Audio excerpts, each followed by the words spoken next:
नमस्कार दोस्तों, आप सभी के अंतरात्मा को मेरा प्रणाम। दोस्तों, आज हम बात करेंगे क्रिया योग के बारे में। पतंजलि योग सूत्र के साधना पाद के पहली जो सूत्र है वो है क्रिया योग। सूत्र क्या है?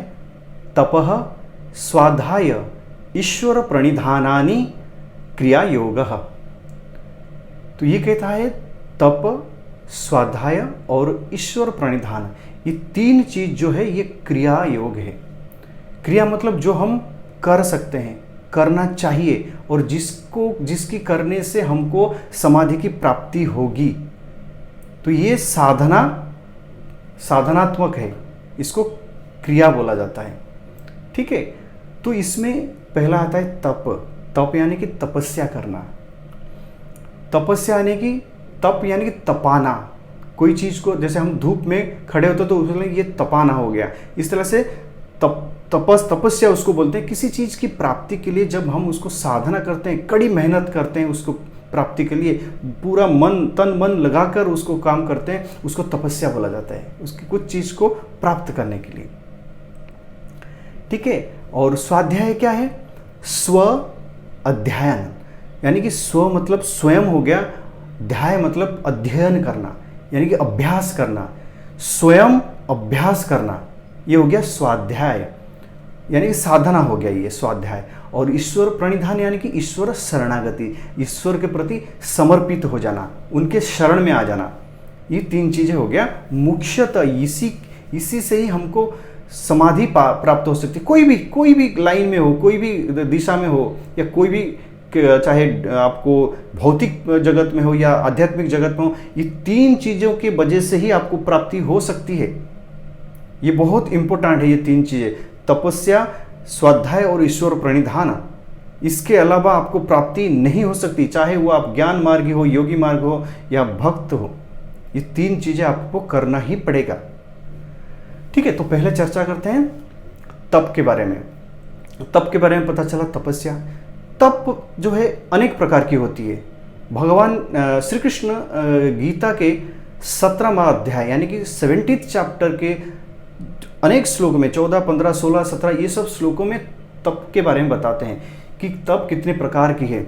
शरीर संबंधी तप होती है, मन संबंधी तप होती है, वाणी संबंधी तप होती है। ये सब अलग अलग तप होती है।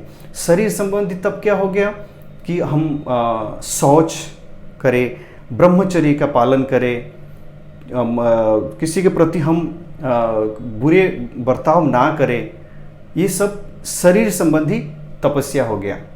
और वाणी संबंधी तपस्या क्या हो गया? हम सत्य वचन बोले, किसी को कटु बात ना बोले, प्रसन्नता हमारी मुख पर रहे, मीठी वाणी रहे, ये हो गया वाणी संबंधी तप।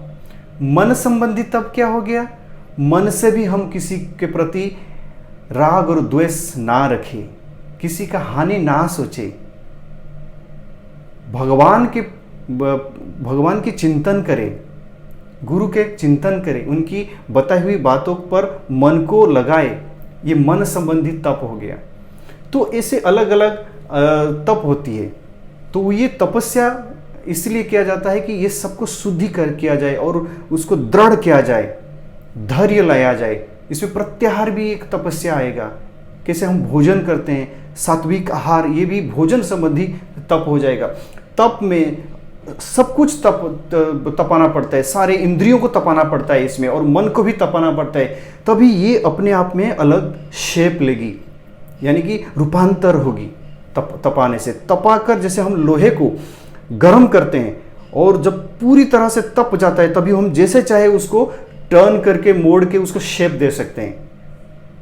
इसी तरह जब हम पूरे शरीर, मन, इंद्रियां सबको हम तपाकर उसको फिर दिशा दे सकते हैं स्वाध्याय और ईश्वर प्रणिधान के तरफ, वो अपने आप चली जाएगी और समाधि तक पहुंच जाएगी। तो इसलिए तपस्या बहुत जरूरी है। बिना तपस्या के कुछ भी प्राप्ति नहीं हो सकती, चाहे वो भौतिक पदार्थ हो या आध्यात्मिक जगत की। ठीक है दोस्तों, अब आया स्वाध्याय। स्व अध्ययन यानी कि अभ्यास करना, स्वतः अभ्यास करना। अभ्यास कैसे करेंगे? जो आपको गुरु ने बताया है या शास्त्र की जो आज्ञा है इसको आप मनन करना यानी कि अभ्यास करना, वहाँ हमने सुन के आए, सीख के आए और उसको बार बार उसको अभ्यास में लाना, ये स्वाध्याय है।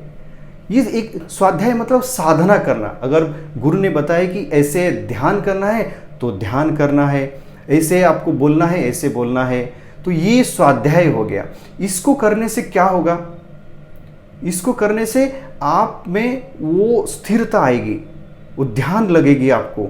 स्वाध्याय करने से आप जिसकी जो चीज़ के प्रति आप स्वाध्याय करेंगे उसकी प्राप्ति हो सकती है आपको, जिसके प्रति आप साधना करेंगे उसकी प्राप्ति हो सकती है, जिसको देखना चाहिए आप देख सकते हैं। ये साधना से ही सब कुछ प्राप्ति होती है।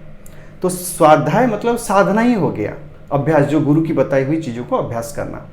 ईश्वर प्रणिधान, ये तो आपका पुरुषार्थ हो गया, तपस्या और स्वाध्याय। पर बिना ईश्वर कृपा के कोई चीज़ नहीं हो सकती, क्योंकि सब कुछ ईश्वर का ही है। उनकी मर्जी से पत्ता भी नहीं हिलता है और वो सर्वज्ञ है, सर्वशक्तिमान है, सर्व माधुर्य है, उसमें सर्व संकल्प है, वो सत्यचित आनंद स्वरूप है। तो उसी का ही अंश है हम, उसी के शक्ति से हम शक्तिमान हैं, हम पुरुषार्थ कर पाते हैं उसी के शक्ति से। तो जो ज्ञान हम पा रहे हैं वो ज्ञान स्वरूप वही है। उस जो हम ज्ञान ग्रहण कर रहे हैं, जो पाना चाहते हैं, वो ध्येय वही है। जो ईश्वर है वो ध्येय है, हमारी जो आखिर लक्ष्य है वो ईश्वरिक ही है। तो इसलिए अगर हम उसकी शरण में जाते हैं तो उसकी कृपा हम पर होती है। तो कृपा होने से क्या होता है? हमारा जो साधना है वो जल्दी सिद्ध हो जाती है, वो शीघ्र सिद्ध हो जाती है। तो इसलिए कृपा बहुत जरूरी है। वो गुरु की कृपा हो सकती है और ईश्वर की कृपा हो सकती है।